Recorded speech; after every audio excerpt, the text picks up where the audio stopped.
இந்த ஸ்டோரிய பொறுத்தவரைக்கும் தற்சமயத்துல பயங்கர எதிர்பார்ப்பை ஏற்படுத்தி இருக்கிறாங்க. இந்த மயில் எப்படி தப்பிக்க போறாங்க? தினேஷ் என்ன ஆவாங்க? அப்படிங்கிற நெறைய எதிர்பார்ப்புகளோட கொண்டு போயிட்டு இருக்கிறாங்க.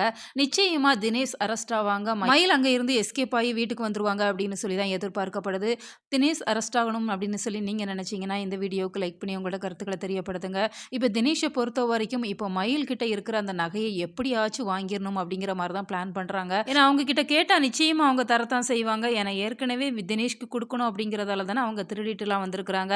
அப்புறம் ஏன் தினேஷ் பயப்படுறாங்க அப்படிங்கிறதே தெரியல. இப்ப மயில் என்ன செய்ய போறாங்க?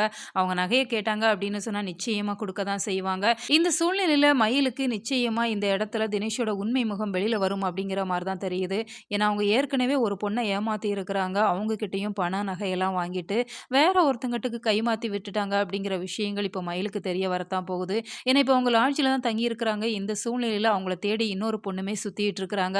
அவங்க ஃபோட்டோ வச்சு விசாரிச்சுட்டு இருக்கிறாங்க அப்படிங்கிறதால, அவங்க நிச்சயமா மயில பத்தி விசாரிச்சிருப்பாங்க. இவங்க 2 பேரும் இங்க தங்கியிருக்கிறாங்க அப்படிங்கிற விஷயத்த தெரிஞ்சு, நேரே அந்த ரெஸ்டாரண்ட்டுக்கு வந்துருவாங்க அப்படிங்கிற மாரி தான் தெரியுது.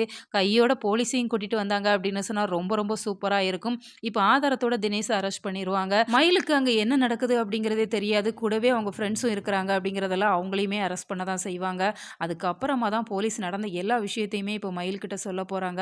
மயில் அவங்க பண்ண தப்ப நெனச்சு ரொம்பவே கலங்குறாங்க. தலையில அடிச்சு அழத்தான் செய்றாங்க. இனிமே இப்படி ஒரு தவறு பண்ணக்கூடாது அப்படிங்கிற மாரி மனம் திருந்தி வீட்டுக்கு போவாங்க அப்படின்னு சொல்லி எதிர்பார்க்கப்படுது. இதற்கு இடையில வீட்ல போலி நகை இருக்கு அப்படிங்கிறத இப்ப நாகு தெரிஞ்சுக்கிட்டாங்க. நல்ல வேளை வீட்ல இருக்கிறப்பவே தெரிஞ்சுக்கிட்டாங்க. அவங்க பேங்க்ல கொண்டு வச்சிருந்தாங்க அப்படின்னு சொன்னா நாகு மாட்டுறதுக்குமே நெறைய வாய்ப்பு இருக்கு. இதனால இப்ப வீட்ல இருக்கிற எல்லாருமே அதிர்ச்சியாக தான் செய்றாங்க. ஆனா ராஜிக்கு இந்த விஷயம் தெரியும். ஆனா அவங்க அதெல்லாம் சொல்ல மாட்டாங்க. உள்ளுக்குள்ள அத பார்த்து என்ஜாய் பண்ணிட்டு இருக்கிறாங்க. ஸோ கூடிய சீக்கிரம் பாசிட்டிவ் ட்ராக்ல வரும் அப்படின்னு நாம எதிர்பார்க்கலாம். உங்களோட கருத்துக்கள மறக்காம கமெண்ட் பாக்ஸ்ல தெரியப்படுத்துங்க.